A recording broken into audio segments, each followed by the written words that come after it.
माझे नाव हर्ष गोपाळ पिंगळे. आमच्या शाळेचे नाव आहे श्री भैरवनाथ माध्यमिक विद्यालय वाणगाव. आमच्या प्रकल्पाचे नाव आहे एक्वाफोनिक फार्मिंग. एक्वाफोनिक म्हणजे माशांची शेती आणि हायड्रोफोनिक म्हणजे मातीशिवाय झाडे लावणे. या दोन शेती पद्धतींचे आम्ही एकत्रीकरण करून एक्वाफोनिक ही शेती केलेली आहे.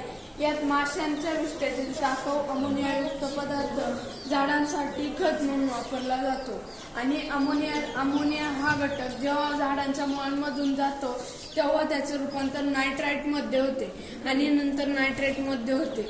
आणि या शेतीमध्ये कोणतेही रासायनिक खत वापरलेले नाही. पहिलं काय व्हायचं, लोक सेंद्रिय खतांनी शेती करायचे तेव्हा भाजीपाला उगवायला 30 ते 35 दिवस लागायचे.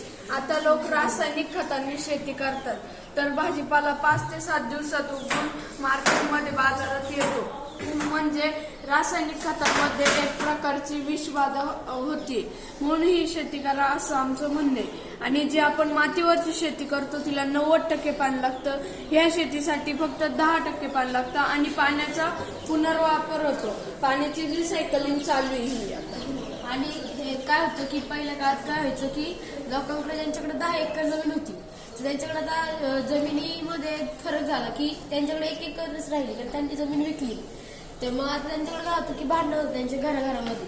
तर ही शेती त्यांच्यासाठी उपयुक्त आहे. काय करायचं की 1 एकरमध्ये जर आपण ही शेती केली तर आपण 1 एकरमध्ये 1 एकरचं उत्पन्न नाही घेऊ शकत, तर आपण 5 ते 6 एकरचं उत्पन्न घेऊ शकतो. म्हणजे जसं की लेअरमध्ये आपण ते उत्पन्न घेऊ शकतो. ही शेती एसी वरती पण चालते आणि डीसी वरती पण चालते.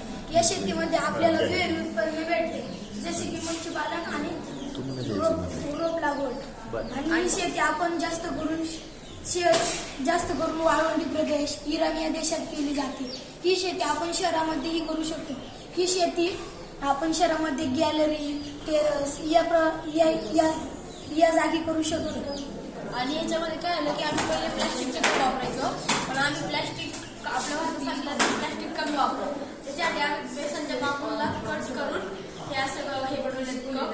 आणि प्लॅस्टिक तुम्ही म्हणसान की आम्ही ते प्लॅस्टिक वापरले तर हे रियूज प्लॅस्टिक म्हणजे फेकून दिलेलं प्लॅस्टिक आपण परत वापरतो, पुन्हा प्लॅस्टिक. आणि मातीची जी शेती असते तिला कसं जास्त पाऊस झाला पीक नष्ट झालं, कमी पाऊस झाला पीक नष्ट झालं, तसं या शेतीवर त्याचा कोणताही परिणाम होत नाही. म्हणजे जास्त पाऊस झाला तरी या शेतीला काही होत नाही. कारण आणि आपण हे पाणी 6 महिन्यांनी 9 महिन्यांनी दुसरे म्हणजे चेंज केलं पाणी तरी चालू.